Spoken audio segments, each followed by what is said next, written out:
Hey Tommy, hey fam. Um, I've been meaning to do this for the longest time, and yeah, it's finally here. Hmm. So, if you're new here, thank you for subscribing or for watching my video. And if you have always been here, you're welcome. You're welcome for always viewing my videos and my also short videos. Yes.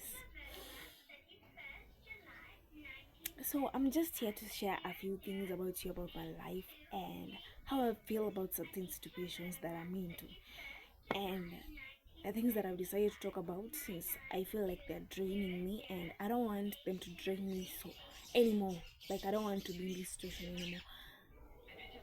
So the first thing is that once you decide to become a parent, decide to become a guardian, you should be careful the words that you spew out of your mouth. No one forced you into being a mother. No one forced you into being a father. The reason as to why I'm saying this is because at times my parents tend to say words that you ask yourself, are these really my parents? Or was I picked up from some orphanage and brought to them? Because, yeah, like I make two sense. Kuna mtu zingine mzazi anakuambia uko zile za like. Another thing, you decide to become a parent, your kids should never know that you guys fight. Yeah, with the see at kila time you guys will be sad or whatever. Nobody, okay, let me just say this out clear. Nobody should tell me sijui hata mimi pia siku moja nitakuwa mzazi. I don't care about that. When it reaches my turn, I'll know how to handle my problems. But the fact that you people argue to the point that your kids see, it's not good. It's not good. It's not making sense. What are you showing these kids? The other thing, the point that you end up confronting, like ile mkigombana, one of you ends up comparing the kids to yourself. Eti ukishanifanyia hivi, so unafikiri mtoto wako atafanyiwa nini? Mimi I always say, if you compare me to your marriage, I'll rebuke you. Nitakurebuke, because I was not there when you people said yes I do. Yes. I wasn't there. This is just about another thing. I don't know, it's only me who feels it like this, because there are things I've seen my parents doing that I really don't appreciate them doing, because kuna vitu zingine my siblings wanasikia. Bradhangu mwenye anafuata na huo mdogo, kwanza huo mdogo unajua ndio saa ana grow, ana learn vitu zina stick kwa akili. Unashtukia tu siku moja amesema random things and you're like, who taught you that? Nakwambia I had mommy and daddy saying, and you're like, fighting in front of kids, arguing in front of kids, it doesn't make sense. Inafanya tu mtoto anakuona like, okay, so this is what you guys do, and you have that thing is like mentally draining. Unajua ukiendanga shule unaambiwa eti zile vitu zimefanyika kwenyu achana nayo huko nje ya gate. Let me tell you, for the biggest part of my life, kuna vitu zingine that have happened in my family that even if I went to school for how many times, hata nijaribu hata kama na focus aje, there will never be a rest of my mind. Ile jioni time nikakutana na Lana najiambia tu, this is how the family is. This is the family that God gave me. Let me tell you just the reality. I've seen my parents fighting since nikiwa class 3. Arguing, fighting since nikiwa class 3. Na yenye iliniboo worst of all ilikuwa ya last year. They were from a funeral at Ushago. Sijui kumbe walikuwa wamegombana huko. Wakarudi. And weekend mkakaa tu vizuri kwa nyumba. Monday, when mtu mmoja anataka kuanza kazi and I was here, I was still waiting to join campus. Remember that? Watu walipigana hapa mbele na uko mbele ya nyumba. Sasa achana huko background penye nimekaa, huko backdoor penye nimekaa, uko mbele ya nyumba, uko mbele ya nyumba. Yeah, Jesus, uko mbele ya nyumba kuna nini, kuna ghorofa zenye ziko huko, so unajua like kuna ploti zenye ziko huko mbele na kuna ploti nyingine iko huko kando, so unajua kila mtu amesema watu kwa balkoni yao anaangalia hivi. And that day I wished the earth could, I wish like dunia ifunguke tu ikumeze, disappear, because I was like, God, which kind of parents did you give me? Imagine. And the worst thing of all, these people are never sorry for whatever they make you go through. They're never sorry for it. They will argue, they'll fight. They're never sorry for draining you mentally. They're never sorry for that. Maybe they'll look at, they'll tell you, unajua unasikia vibaya, but they will never say that word sorry or show like, Mommy, I'm sorry. I know I did something that hurt your feelings, something that embarrassed you. They'll never be sorry for that. That's all. Like, hiyo ndio kitu ingine inanibo sana. And the other thing that really inanibo na familia yenye like nilizaliwa ndani, the fact that you just have this one of the family members wenye wao ndio wanajua venye wanapanga maisha ya watu. So unajua mwingine akishaenda ambie babangu hii, mwingine akuja ambie mamangu hii. So unajua ni like they try to gonganisha these two people together. Alafu hawa watu wote ni kama waonangi tu pia makosa zao. Ya kuna mwingine anaonanga makosa zake, but kuna mwingine haoni makosa zake. Like no one is willing to accept at some point, I'm wrong, I did this. Let me tell you how ni watu wenye hata washapelekana hadi kwa chief. And still they're just here. You know, there's this one of my aunts that would say, kuna auntie yangu mmoja alikuwa anasema hivi, they should just divorce and waende tu waishi nini, waende waishi separate. That kuishi separate, I saw what it did to them for the 2 years that they were never together. I was there, I witnessed it. Hao ni watu wenye washa achana wakarudiana, and hiyo bado kurudiana it's not working, na bado kuachana it was never working. Because hiyo watoto kukuja time ya mfunga shule, like it wasn't just working, and my father was seeing another person by that time, and things were just getting complicated. And the other thing I've realized, no matter wachana hata in being a parent or whatever, I don't want to talk about their relationship or whatever they have. Me, I'm just talking about how I feel about the family. The moment that the one thing that I feel about them is that they don't trust each other, and they're not willing to sit down and communicate. And the fact that they're never sorry, and the fact that you are correct, like everybody's just right, kila mtu akona opinion yake, that's another thing. And the other thing, kila mtu anataka kuwa on top, hakuna mtu atasikiza mwenzake. Anyway, that's their marriage, and that's how I feel about my family. But my today's whole episode was not about only my family. I just wanted to give you a detail of the kind of family that I have. I don't want to go much into deeper. I'm not here to expose my family to you guys. I'm just here to give you a hint of what really drains me mentally, and that's part of it. So the other part of my episode today was I realized one thing, and this is one thing that I really want to work on.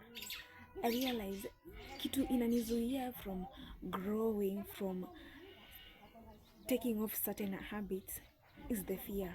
Like, I'm the one person, I'm used to my father making decisions for me. I think there's one point my mother ever said, unaonanga babako kama Mungu wako. The thing is just that I'm used to this man making my decisions for me, because this man has been with me. Okay, this is my stepmother, but my mother died when I was around 5 months ago. So yeah, my mother died when I was around 5 months ago. Niko kadogo. I don't have any memories of her. I just only have pictures that I always see. And I lived with my grandmother for some period of time. Then I came to stay with my father and his new wife, who is now my mother.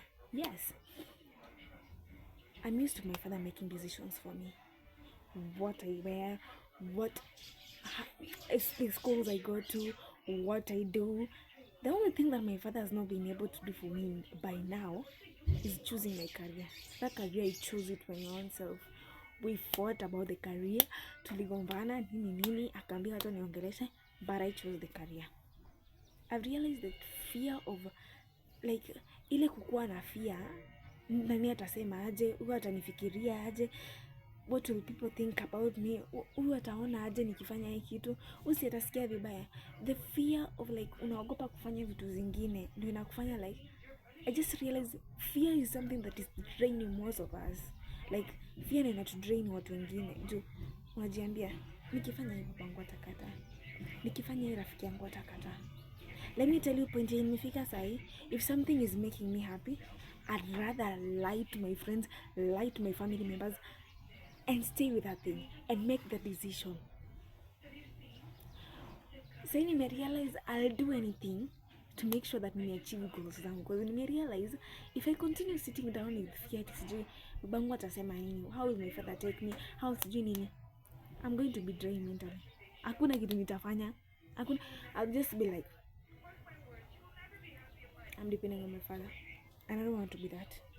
One thing I've come to realize, my father doesn't want me to see your bullshit, see your independent girl. He still thinks I'm her little princess.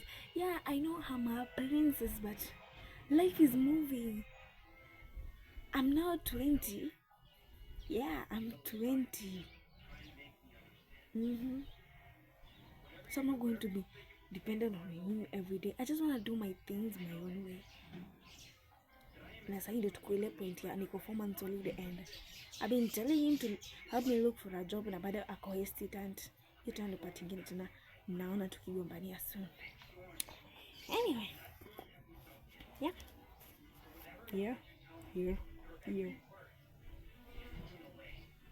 And I just realized I have a fear of being responsible. I have a fear of just being responsible for someone in my life, and I give up so easily. You know, the other day I was talking to my man. Yeah, I have the right to call him my man. Yeah. Ikume sikume. Ishauri yako. Mtu aniambie tu apeti tutakosana, then sitaki kujua. It's my problem, not yours. I was telling my man, I really give up so easily in life. Me, I'm that one person. God never gave me that heart of being patient. Patience is not one of my things, because I'm always like, so I should be patient with you for what? Ukuja kwa maisha yangu alafu you just go like that, and like you could give up haraka. And giving up haraka, nimeona I've let so many opportunities go. The things that I've been trying to work on, that career that I started building nikiwa high school, nimeacha nikaenda, and I want to embark on it. And yeah, I finally decided that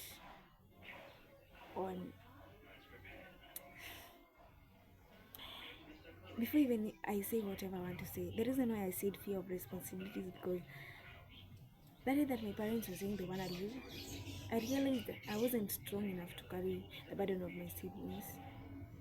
And I realized I'm not that, I don't know if I'm a disgrace to firstbornhood, I don't know, but I'm just not, sina hiyo nguvu ya kuwa responsible for somebody, to make sure mtu amevaa, mtu ako aje, mtu ako sawa. Sina hiyo, like, najiuliza God, and if maisha mtu ukienda kukua messed, like Mungu akiweka maisha ya mtu kwa mkono yangu alafu ikuwe like ikuwe messed up, how will I handle it? How will people take me? How will people take me? Mtu ataona like, yeah, you don't deserve it, you're just not responsible. I fear being responsible for anybody. Mimi ni ule mtu mwenye hata unipe dogo niambie nikuweke, I'm not carrying it for you.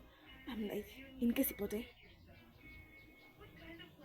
ama nipatiwe mtu niangalia hapo na mtu ametoka for sijui 2 whole days, in case mtu agonjeke, in case nini mfanyikie, I'm like, you want to live with all these responsibilities? Damn. The other thing I wanted to say, I've realized and I've come to the decision that I wanna retrace back my steps. Yeah. I started building my modeling career nikiwa high school and kuja campus na kutoka nje. My father doesn't agree about me modeling, but I'm gonna do it. Ndio maana nilikuwa nasema I have a fear of what people will think, and that's one thing I want to remove out of my mind. Akubali akatae, I'm going back to building that modeling career. I once won a medal of being Miss Legs. Yeah, first runners up. Rangala girls. Yeah, the school that showed me shaggers. That's a story for another day. Yeah. And I'll see if maybe this year I'll contest for something in campus, but this only if I'll see. If I'll see. Yeah. And for the last thing that I had today, I finally decided that I'm going to make my decisions. I'm gonna choose what is making me happy. I'm gonna choose what makes me feel whole. I'm gonna choose the things that make me smile daily. I'm gonna choose what I feel like doing. No, what you feel like. Nataka kuchagua what mimi nataka, sio kitu wewe unataka, because I've realized the point that if I continue choosing what my friends want, what my family wants, I'm going to destroy myself. And this is the fact that if there's one thing I don't believe in is that I'm working for my entire family. I'm working for my future. I'm working for my future. It's not like I'm saying if maybe in the future, if God blesses me with everything I want, I'll not be able to help my parents or my siblings. I'll help them, but I'm helping. They're not my responsibility. I'm helping. It's not my mandate. Again, that's why there's a video of mine in TikTok I did saying that build your future. Stop trying to fix the life that your parents have created. You have a chance to create your life. So create your life na acha kufix maisha ya wazazi wako. Ukijaribu fix maisha ya watu, utaenda hapo umejikoroga akili, umebaki place moja, haufikirii, unajiangalia kazuzu. You know, there are so many times in my life nimejifikiria mpaka nikajiambia, God, give me money and job and just make me get out of this house. Because najiulizanga, God, okay, niambie tu, si mimi peke yangu, ni how many times have you wished you were never part of that family? Ni how many times have you wished that you can just leave the house and go and just be visiting them once in a while? Let me tell you, I realized that when nilikuwa nakuja nyumbani ya 4 months holiday. I realized that I wasn't feeling much of a good of going home, because I was telling myself, naenda home and the story is still the same. And I really remember asking my cousin, ulienda huko, ulikapata kama wako sawa, wanagombana aje? I just wanted to know how they were, so that ukikuja unakuja na mindset gani, watu wanagombana wamefurahi. I'm just tired of them shouting, yelling at each other and all that.